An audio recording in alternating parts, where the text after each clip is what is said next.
So there was a lot discussed today at the awards part of the summit. Some great speakers.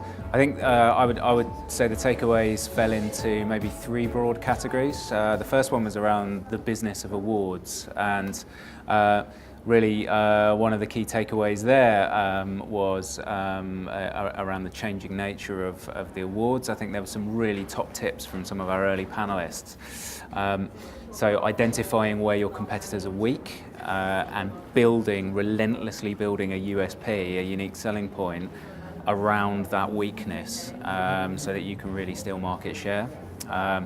And the other side of things was really getting the most from your outsourced partners and using your hosts not just for the services that they provide, but for their broad experience across the industry and the advice that they can give you about making a better event.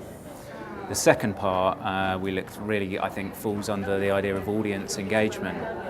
And in order to really build a community around your event, you really need to make it an experience. An audience expects much more of an experience than maybe the traditional black tie event these days.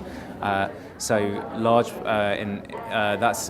really about doing the big stuff, and that's great. But actually, a load of the really practical examples and what worked was about doing lovely little touches at the event that maybe don't cost too much, but really make a difference and make it memorable for the audience. The third area was around sponsors.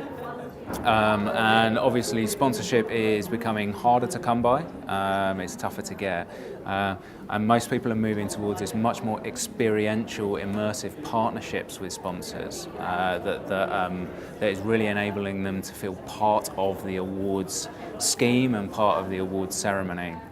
But there's one lesson that we learned right at the end, which is never forget the why of your awards. Keep purpose front of mind, and make sure that you continue to shout about that for a successful event.